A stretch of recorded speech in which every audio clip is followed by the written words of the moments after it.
Aspinall has finally had enough, and this time he's not sugarcoating anything. He's done with the games, done with the waiting, done with Jon Jones. Jon Jones. Oh yeah. That old one, living his best life, mate, isn't he, in Thailand? So everybody reaches a sell-by date, don't they? Everybody's got a time limit. He's reached it, and we move on. I reckon anyone else in that position would have been stripped. I was talking to Adam Cattle about it the other week. Yeah, seen it. He should be stripped now. It obviously was a bit annoying at the time, but it's all in the past now. We're moving forward. Everything's good. We can get fighting again, and I just want to get fighting, mate. Do you know what I mean? Must be fucking sick of getting asked about that, you know. It's not the best.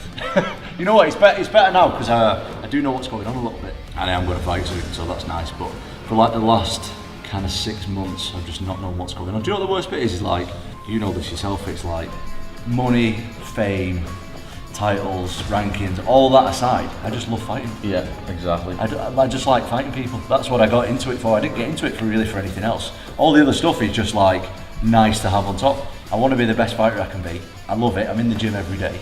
I just want to fight. That's been taken away from me for like nearly a year now, and that's got nothing to do with me, which is, it's a bit frustrating to be honest, but we are nearly over it now, which is good. The fact he's not stepping up and fighting yet, he's let the whole MMA fan base down. I couldn't have somebody else saying that they're going to beat me and not at least fight. And then if I lose, at least I tried my best. And it's even more in that case when you're the reigning heavyweight champion of the world and you've got someone holding. It is crazy. Heavyweight it is a champion crazy situation, but there's a lot of politics in there in the UFC at the top levels, and it's just like out of my hands, so there's nothing I can really do about it. After months of cryptic tweets, endless delays, and a championship belt that feels more like a prop than a prize, Tom has made a powerful decision. No more chasing, no more fake hype. He's moving forward, with or without Jon. And that he's ducking Tom Aspinall and stuff like that. He said, I spoke to the UFC a long time ago about what my future plans are. I haven't really worked out since my last fight in New York City. Honestly, I believe it's in the UFC's best interest to keep presenting me as the company's champion, not Tom. And then he goes on to say, I've just been playing the role of the company man by doing nothing at all and holding all the position. And truthfully, it's been incredibly lucrative. I've made more money off of Tom being the interim champ than Tom has himself. It sucks to see the rest of the division get slowed down like this, but that has nothing to do with me. I don't pull the strings. Well, it does have everything to do with you, Jon. You are the champion and you're the guy that should fight, that should defend or vacate. And even Dana White's recent comments saying things are complicated. It's a conversation we've had many times now, the Tom Aspinall-Jon Jones fight. It's a bit different now, right? Because Jon's been tweeting a lot about the fact that he's told you his plans, he's ready to vacate the belt and all the rest of it. He said he's ready to vacate the belt? He said he doesn't care if you strip him, he would vacate it. Crazy. Yeah, I've been busy. I haven't been keeping up with the gossip. He comes back. He's either back today or came back yesterday or whenever he's in Thailand. So he's home. We'll be home tonight, Tuesday. We'll figure this out. But if he doesn't fight Tom Aspinall and he does walk away, do you think he's ducked him? Tom Aspinall's the guy. He's the guy. Listen, if the guy wants to retire and doesn't want to fight, nothing you do. I didn't want Habib to retire. I thought DC should have stayed in it longer. So it's none of my business. I'll do what I can to make the fight if we can. If he's talking that crazy. I didn't realize that. It was kind of crazy how much interest Jon showed in the Francis Ngannou fight. Like there was some tweets going back and forth. What would happen if he came to you and says like, I'll fight, but I won't fight Aspinall, I would fight Ngannou? Would you even be interested in that or no? I don't have Ngannou on her contract, and Aspinall's the guy. Right. If you were put in the position, would you maybe try to get Ngannou back in her contract or no? Probably not. Clarify, you said that Jon agreed to fight Tom, yes? Jon agreed to fight Tom? Is that what you just said there? Before, like on the last answer, you said... Jon agreed to fight Tom, yes. So you have to sign the contract. Right. Yeah. I mean, you guys have heard me for the last however long. I said, I guarantee you this fight's going to happen. This fight's going to happen. Fight's going to happen. You guys told me the crazy shit that was going on Instagram and all these other places. But yes, I've been saying Jon is going to fight Tom. There's some rumors out there that you guys had offered him this money and he turned it down. unless you hear it come from here, or we put out a press release, don't believe any of this bullshit. But yes, Jon agreed to fight Tom. Fact.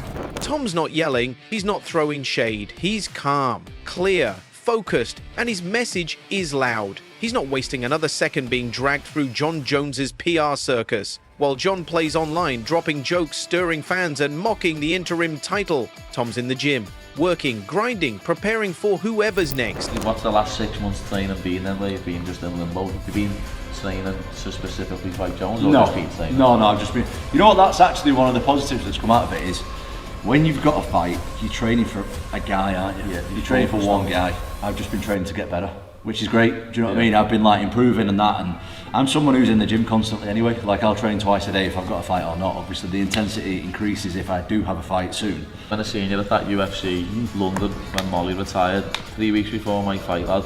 We were on the burgers, weren't we? Me and Charlie. Yeah, I'm sitting there with a bottle of water and just looking over at you with 2 pints.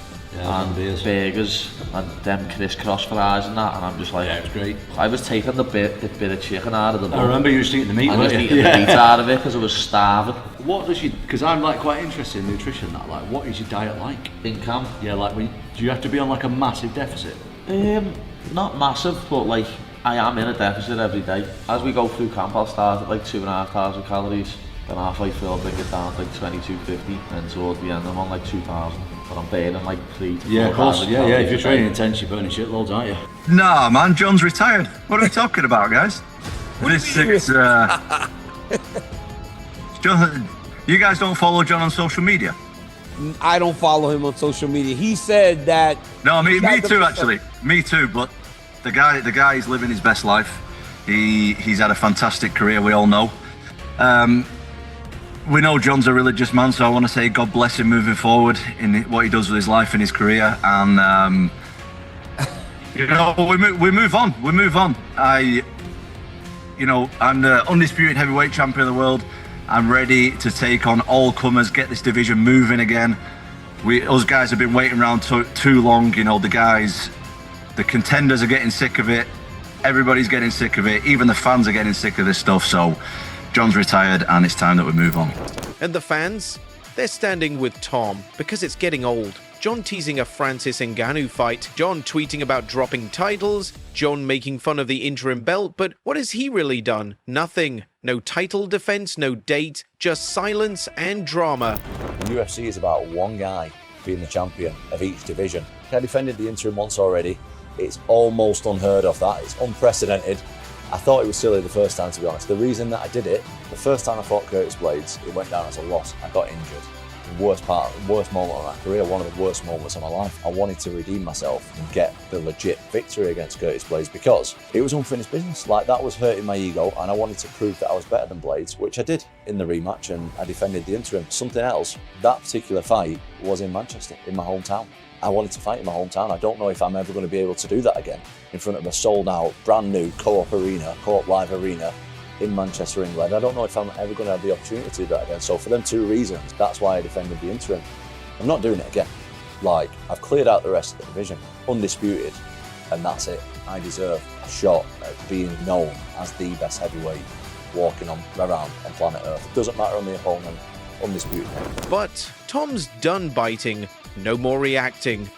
While Jon tries to control the story online, Tom's letting his hands and his training speak for him. The MMA world is taking notice, and now it's all about what's next for Tom. If I'm being completely honest, I feel like Tom's been such an asshole that I don't want to do business with him. You know, it's just like his fans have been so annoying. And obviously you don't get this far in a career being affected by fans or whatnot, but he's just an asshole. You know, with his you know, he's 30, so he's from this influencer generation where you hop online and the t-shirt sales and all that. I'm past that type of stuff. I'm like, bro, if you had a little bit more respect, then maybe we could have worked something out, you know, but I just don't even want to do business with him. You know, at the end of the day, this is a business, and fighting me gives him an opportunity to change his life forever. And I don't even want to give him the opportunity. Like, he just played his cards wrong with me personally. And you know, I'm 3 years from being a 40-year-old grown man. You know what I'm saying? It's just like, the press conference, going through the whole shebang with him, I'd rather not do. But Hayden on the other side, respectful, cool, barely says much. It's like, I'll do business with you. I would risk it all with a human being like you. You actually have the accolades to back up your shit. This other guy is just a big mouth who's hot today. There's been so many guys who's hot today who are just gone. You know, Sergey was in the same position not too long ago. Now he's starting to fall off already. I've just been around this sport too long to give a big mouth who's hot today the opportunity. Okay, so I feel like the narratives have been created that just truly aren't there. You can't duck a man that you were never scheduled to fight. It's like saying you got turned down by a girl who you never even hit on. You know what I'm saying? It's like me and Dana and Hunter have never sat down and talked about Tom Aspinall. He's never been on my radar. I mean, just a moment ago, it was him and Sergey that was fighting. I mean, Sergey could be in this position right now, and I would still be in the same place.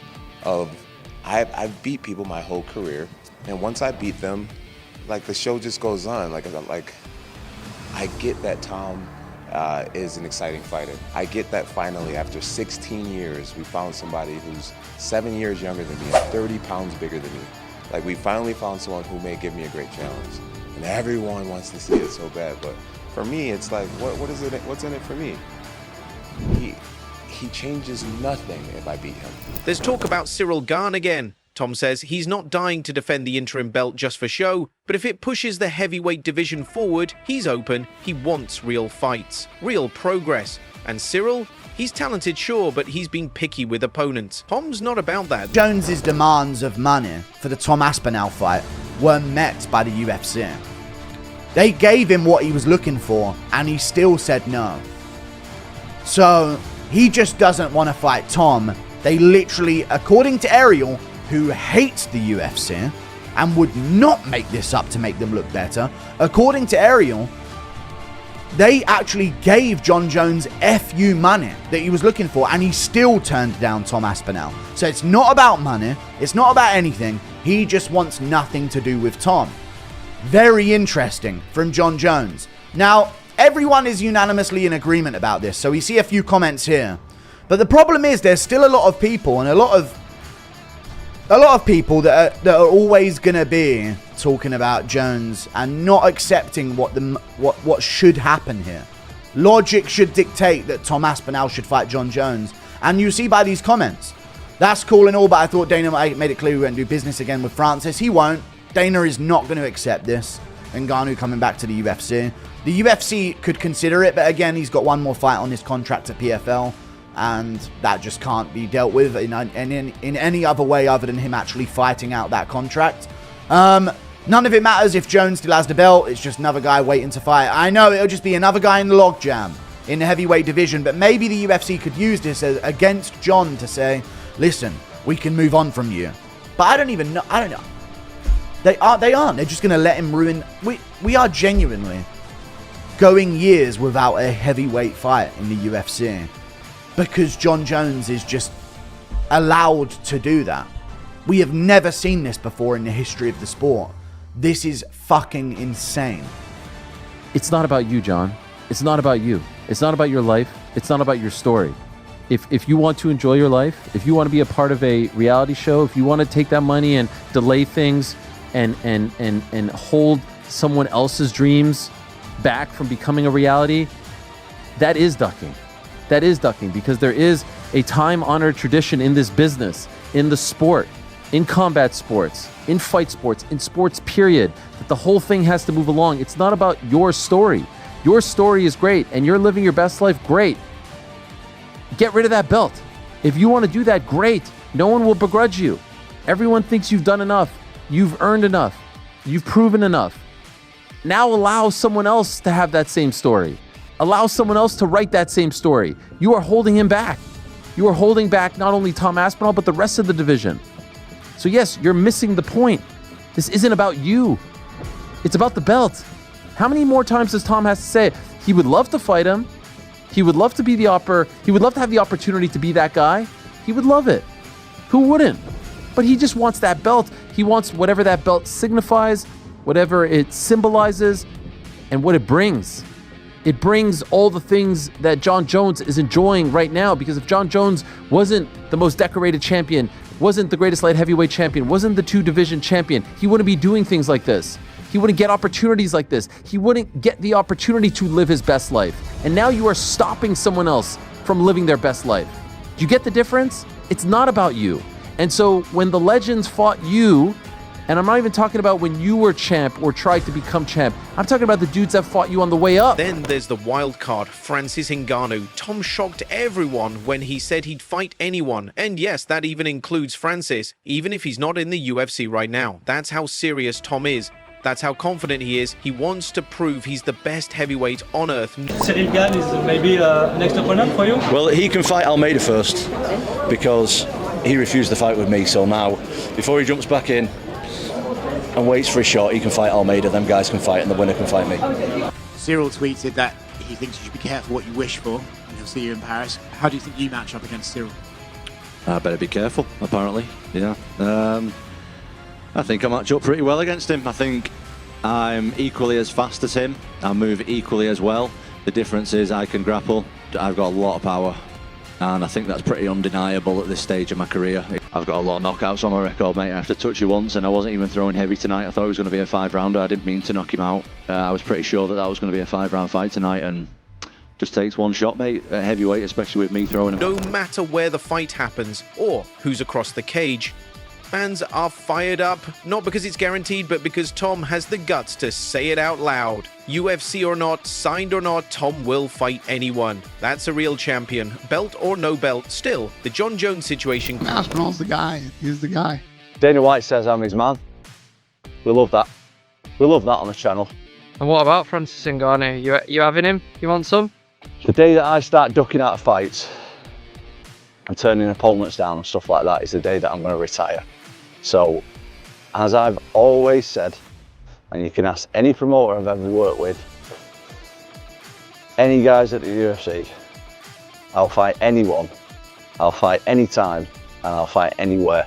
Never turn down a fight in my life, never will. The day that I start thinking about turning down fights is the day that I'll retire. So, to answer the question, whoever they want me to fight is who I'm going to fight.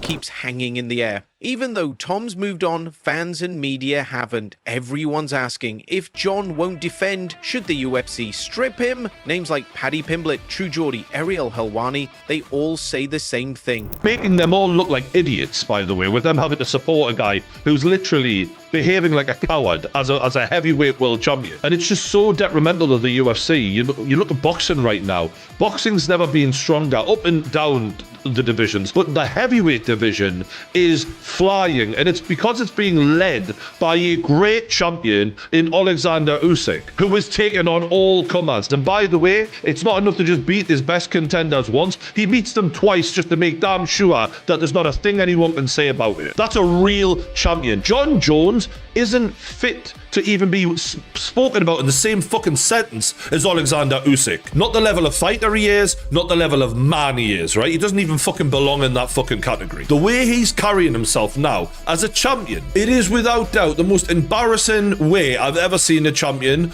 conduct themselves in a title reign. And I interviewed Tom Aspinall in 2023 about this. Jon Jones has had one fight at heavyweight against Cyril Gane, who, let's be honest, didn't f***ing want to be there. One fight in 3 years, so he's had one fight at heavyweight. Stipe has had one fight in 4 years and he got knocked out. How can that possibly represent the best fighting the best? Couldn't agree more, mate, honestly. It blows my mind. Yeah. That was over a year and a half ago. And look, the clues were always there that Jon Jones was never, not even if you put a fucking gun to his head, gonna take that fight. When you're an interim champion, they only make an interim champion when the champion cannot defend the belt. So for Jon Jones, he couldn't defend the belt because he tore his pec muscle. So the interim champion means he should be fighting the champion right off the bat. That's not the case with Jon Jones, right? Because Jon Jones is gonna fight Stipe Miocic. So the interim champion is supposed to sit there and wait. But by law, in like the regulations, once Jon Jones steps in the cage, he is stripped of his interim champion because the champion has returned. There is no longer for interim champion. What is the point of having an interim champion when the champion is ready to fight? This is the only sport in the world you can have somebody hold your career back. Yep. I've been almost a year inactive with no prospects of anything.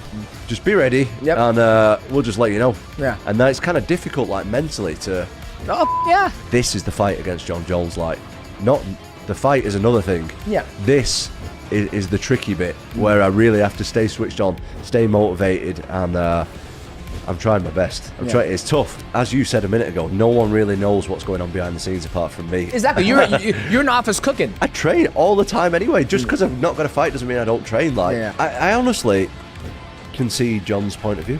I get it. I get it. It's just about the title for me. I just want the title, that's it.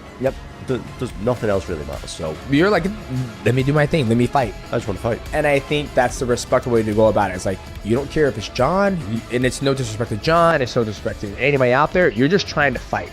I just want to fight. It's time for the UFC to act. But Tom, he's done waiting. He's charging ahead. He's not wasting his prime chasing a ghost. If Jon won't fight, someone else will. And whoever that is... Of course, the top choice is we want to see Jon Jones versus Tom Aspinall. It's the #1 fight that the UFC could put on right now. The most interesting and high-profile fight. No one feels otherwise. No one. Not a soul. Everyone wants to see that fight. Maybe for you it's #2 behind Ilya and Islam, which we're not getting either. Or Kayla Amanda, which we are hopefully getting. But there are a few bigger fights, and Dana White himself has said it's the biggest fight in the heavyweight division. Just look at the language Jones has been using from day one about Tom Aspinall. Why would I gamble my legacy on someone like him? Jon Jones, gamble. You win every fight, don't you? You're guaranteed to win every fight. You can beat anyone. Every fight, if you're the best fighting the best, is a bit of a gamble. But you're the heavyweight champion of the world. You're supposed to go on and do that. I've never ever known a champion who tells everyone how great they are and yet doesn't want to fight the best challenger. I tell a lie, actually, I do remember one time, Tyson Fury, when he did not want to fight Alexander Usyk. Oh, he's not a big enough name. Oh, and he made all the excuses in the world. And guess what? Usyk beat him twice. And this is exactly why Jon Jones doesn't want to take that fight, because he can see what the fuck is on the way. Jones spent the majority of his career as a heavyweight, boiling down to light heavyweight, beating guys who are actually middleweight. Tom Aspinall is ready to destroy them and prove why he's the most dangerous heavyweight in the game. Period.